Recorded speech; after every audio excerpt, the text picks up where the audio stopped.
Hi, welcome to Houston to LA. I'm Patricia Tone, and my topic today is sit in contentment for a while and see what happens. You know, lately all I've seen is how much people are not happy with where they are, where they're going, where they've been, all of that stuff. But what I realize is a lot of people do not know how to just sit in contentment and be happy where they are at the present moment. And I've been working on it for a while.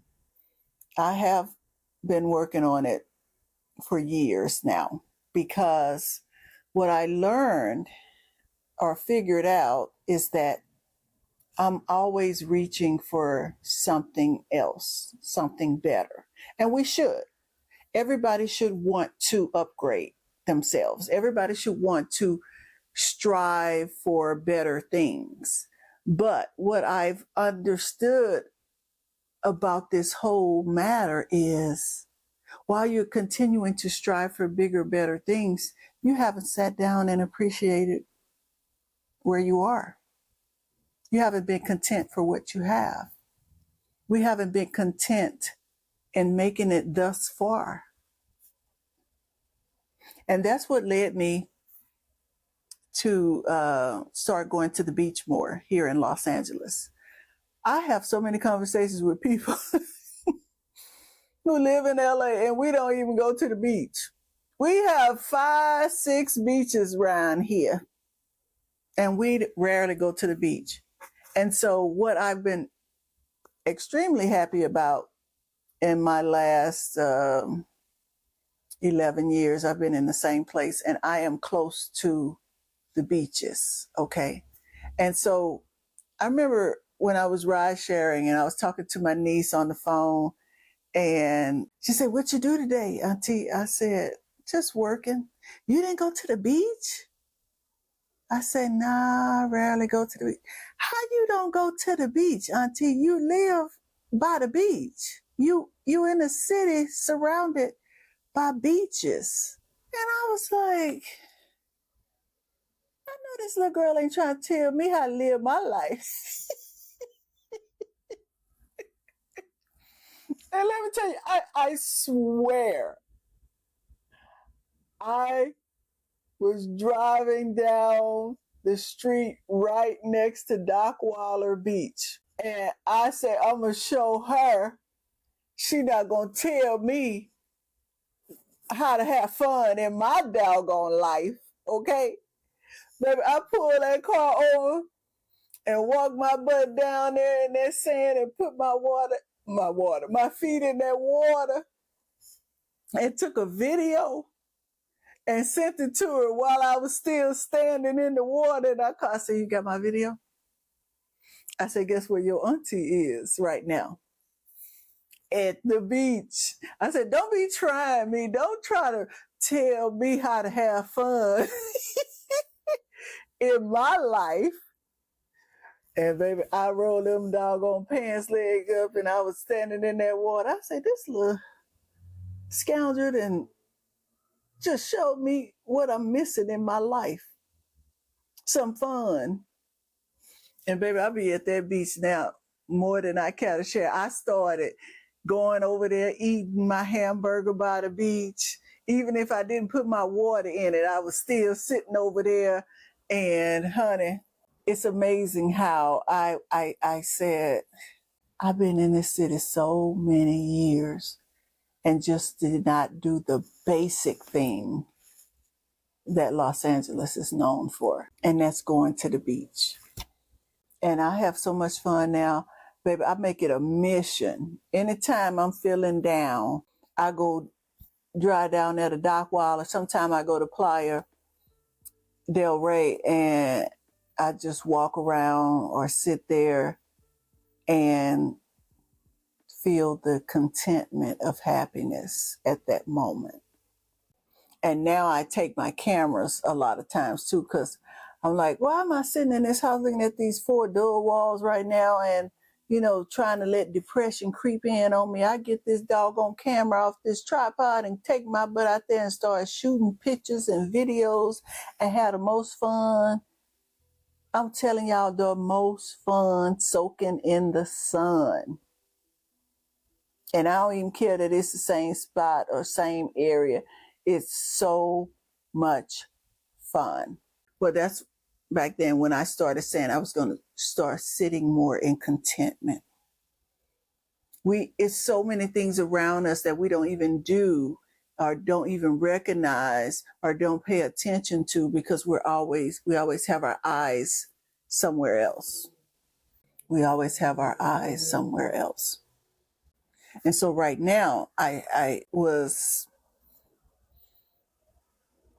don't know how to say it. I don't want to sound mean, but it's truthful. So, I'm watching social media videos and some of these people, and I don't know how they aren't ashamed to show the junk or the mess in their houses. And I'm sitting here like, wait a minute.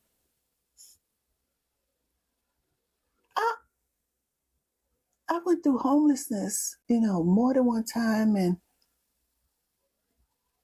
now I have a place that I've been here a long time to where I don't feel, what's the word I used to say? I used to always feel like I didn't have security, I guess. I can't think of it right now. But when you go through homelessness, it takes a while for you to kind of settle in and not be afraid of repeating that phase, And so my first years here, I remember I barely unpacked.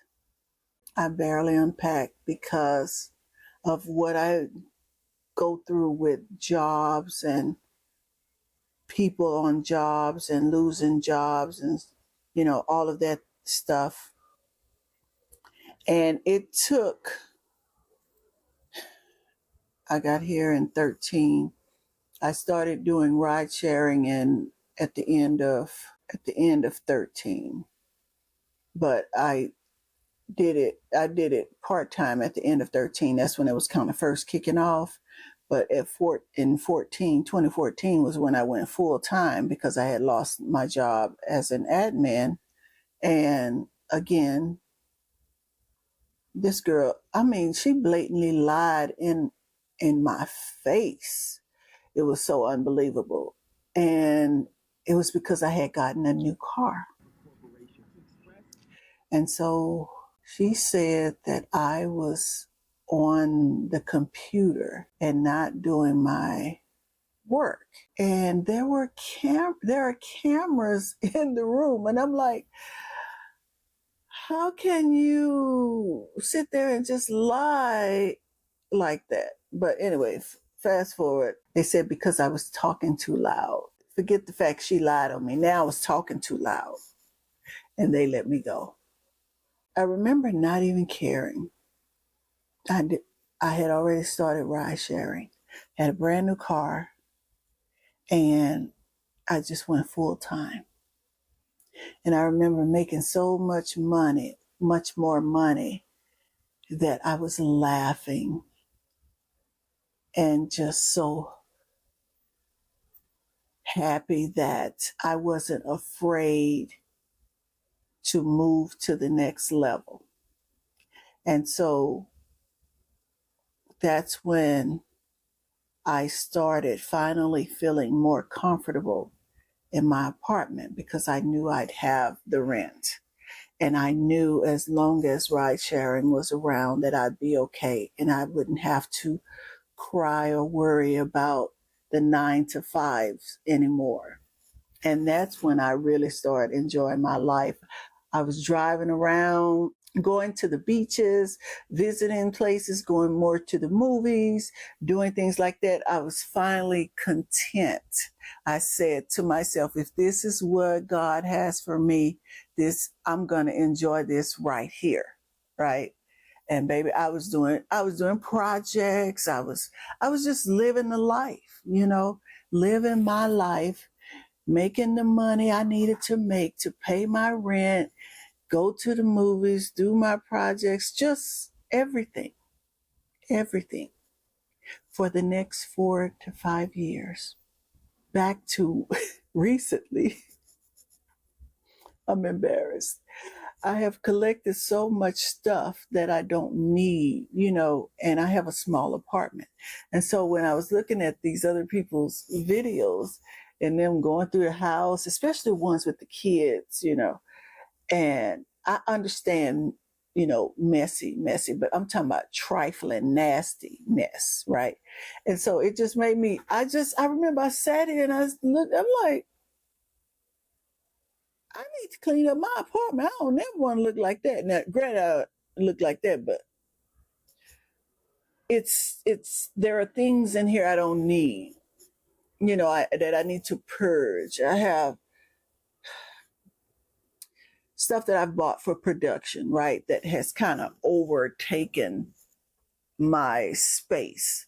And there are things that I'm just not going to use ever again or anymore. So I've been getting rid of all this stuff and clearing out space and donating stuff. I have like tables and mounts and extra chairs and extra carts and wheels of this and wheels of that and wardrobe that I've had for some of my projects. I'm like, I got to get rid of this mess. It's too much. And so that's what I've been doing. And then I have cabinets of stuff that look like I'm a school teacher because, in production, you need pencils, you need clipboards, you need binders, you need this, you need colored pencils, I'm like, I don't need this stuff anymore. It looks messy. It really looked messy to me, right? And so that's what I've been doing lately. So I said, look, let me get my space back to be more clean and clear and uncluttered. And so that's what I've been doing. And I'm like, look, you got to balance this space, my home space. And I have to be content and happy that I have a roof over my head and a place to live in. And so what I found with all the junk in here and the clutter, I was getting depressed. I need room to think. When you're creative, you need room to think. And baby, let me tell you, once I started some weeks ago, and baby, as soon as I took that first trash bag of junk out of here, I can't even explain the aha moment I had. Like, oh my God, yeah. So this, I guess, is tying into more than one type of subject. To be content with what you have, but also appreciate it and take care of it. When watching these people being unhappy about this, being unhappy about that, and everybody's mad at everything and everyone and everybody. And you say one little thing and folks are writing dissertations on these comments. Folks are making video essays to the one little thing you might have said that you probably didn't even mean to say it in the way that everybody took it. But everyone is now so analytical of every word that they hear from other people, and you can't even hear what you're saying to other people. So if you were that analytical about you and your stuff, you might be more content. You might be more happy. You might be more willing to help others. You might be more compassionate, more kind. When you start analyzing yourself the way y'all analyze these people on social media. Because baby, y'all got PhDs in trying to prove everybody wrong that y'all see on a TikTok or on IG that y'all don't like. Baby, if y'all was that damn smart, y'all should have been working for the FBI, the CIA, and the government and all of that, because y'all know how to deep nose dive into other people's business for no reason. No reason. And it's because you're unhappy. And you're unhappy with whatever is going on. And see, I'm grateful because I got to see life from different angles. Different angles. And yes, it's different. It's different now. It's more unsafe for your kids and children to be around different people. And that in itself is still dangerous, because if they're sitting there only around you, and you are the person who is a narcissist or the evil person or the crazy person or the person who's always yelling and screaming and hollering and cussing and fussing and buckling and ready to fight, and you're teaching that to your child 24/7, and that's all that person, that little baby, that kid, that young adult, that teenager is gonna know. And that's what you're sending out into the world. And you have not taught the offspring to be happy they have a home, to be happy they have a vehicle to get around in, to be happy they have food, to be happy they are loved, to be happy, whatever, right? You just haven't taught them any of that. And that there's no contentment. It's always the fight for more, which is not a bad thing if it's taught in a constructive way. But the way it's being taught and the way that we're seeing it unfold on social media is unhealthy. It's unhealthy. So I'm going to end with that, because I have a whole notebook full of topics that I'm going to talk about. And if I keep going, I'm going to just ease into another one. So this contentment, let's find a place of contentment, even if it's just for a little while. Just sit down and enjoy something somewhere with someone and just be happy for a minute or two or three. Well, thank you for watching. Please remember to hit that subscribe button, leave a comment, leave a like, share the video with your friends. I appreciate you watching. See you next time.